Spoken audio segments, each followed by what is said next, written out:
नौशाद साहब और Rafi both were devotee Muslims, yes, very devotee Muslims, but never lived the culture of India. The present generation of Muslims can learn so much from these great souls. Yes, इन लोगों से हमें बहुत कुछ सीखना है. हम सीख सकते हैं, लेकिन हम सीखना नहीं चाहते. आज वो भाईचारा, एकता, मजहबी प्रेम ना जाने कहाँ काफूर हो गया है. कहीं भी देखने को नहीं मिलता. चारों तरफ हिंसा और एक दूसरे पर मन मिटने वाले लोग आज नहीं दिखते. किसकी नजर लग गई है? उन दिनों देखने में आता था. उन दिनों हमें पता है कि कैसे लोग एक दूसरे के लिए जान भी कुर्बान कर देते थे. अनमोल रतन, यस, न भूतो न भविष्यति. आज हम आपको मोहम्मद रफ़ी के बारे में इसलिए बता रहे हैं क्योंकि खुदा की नेमत ऐसी आवाज़ सदियों में एक मर्तबा भी अपनी रूहानी असर और तासीर छोड़ जाती है. लेकिन यकीनन हम कह सकते हैं कि इस पहचान का नाम है मोहम्मद रफ़ी. रफ़ी साहब, जिन्हें लोग प्यार से रफ़ी साहब भी कहते हैं. मौसीकी की दुनिया में ये नाम कोहिनूर की तरह आज भी चमक रहा है. ये किसी शाबाशी या इनामों हकदार के मालिक नहीं है. एक ऐसा नाम है जो सदियों तक रहेगा.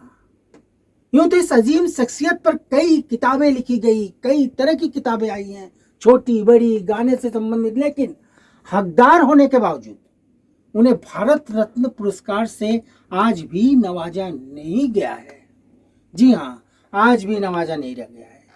इस हरफन मौला फनकार की गायकी और उनकी शख्सियत पर, यस, उनकी शख्सियत पर लिखना बेहद मुश्किल काम है, बेहद कठिन काम है.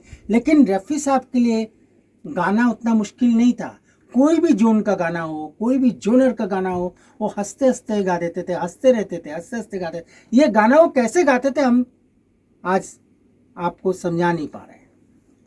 जी हाँ, यह कहना तो कतई बेईमानी नहीं होगी कि उनकी बेदाग और पाक साफ शख्सियत का अक्स उनकी गायकी में आज भी उभर कर आता है.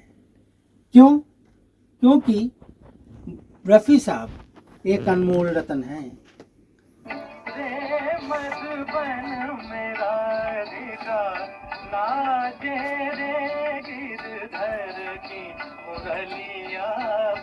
अब आपने एक लाइन सुना, मधुबन में राधिका नाचे रे. जी हाँ, इस एक अनमोल गीत से हम रफ़ी साहब की तुलना किसी से भी कर सकते हैं, जिसके बारे में कभी मन्ना डे साहब ने, जी हाँ, जो क्लासिकल गायक के उस्ताद थे, उन्होंने कभी कहा था जो हरकत इस गाने में उन्होंने पैदा की है वो हरकत और कोई कर ही नहीं सकता.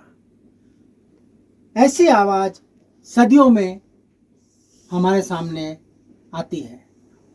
हम आपको बता दें कि इस हरफन फला फनकार की गायकी से आज भी लोग केवल प्रोत्साहित नहीं होते, बल्कि इनके गाने गाकर स्टेज में अपना नाम भी कमाते हैं और ढेरों नाम कमाते हैं. ऐसे हजारों शख्स हैं, हजारों गायक हैं जो रफ़ी साहब के गीतों को स्टेज पर गाकर पैसा कमा रहे हैं, घर चला रहे हैं. न केवल पैसा कमा रहे हैं, घर चला रहे हैं, बल्कि वो भी एक अच्छा गा रहे हैं, लेकिन वो रफ़ी साहब के गाने गा रहे हैं. उनकी पहचान केवल रफ़ी साहब तक ही है. मैं निर्मलेंदु सालों की खोज के बाद 5 साल लग गए, बहुत जल्द आ रहा हूँ रफ़ी साहब पर लिखी 2300-2400 पेज की एक किताब के साथ हंसता खेलता गीतों भरा एक गुलदस्ता लेकर. चलिए हम आपको रफ़ी साहब किसी गाने को फिर थोड़ा सुना देते हैं.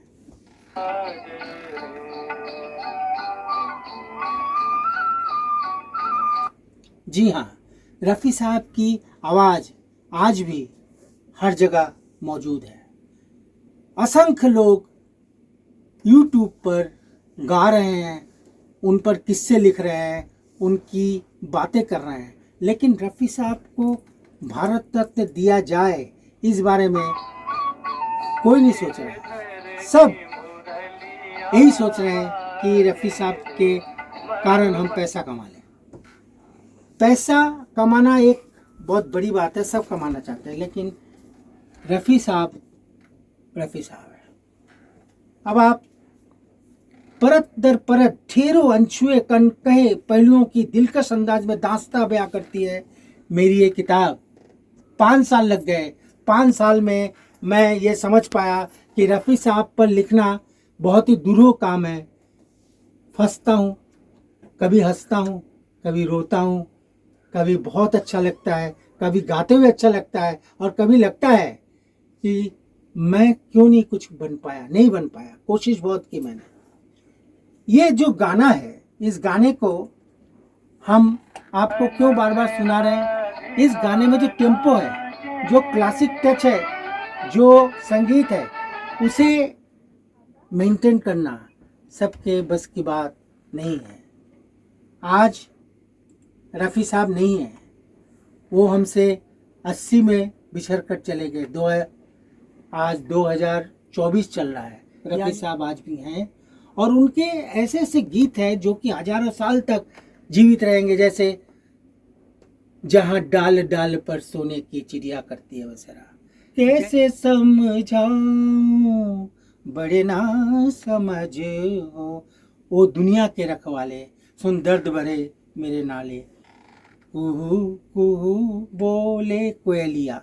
ये जो सारे गीत हैं आज भी अमर है, आज भी ये गीत गुनगाए जाते हैं। मैं बस इतना कहना चाहता हूं कि उनके केवल 5 गीतों पर हम अगर थेरेपी कहते हैं ना उसको, उसकी जांच पड़ताल कर ले, उसको सुन ले, उसको समझ ले, समझने की कोशिश करें, तो हमें समझ में आ जाएगा कि रफ़ी साहब क्या है। मैं आपको 5 गीतों के बारे में बताऊंगा।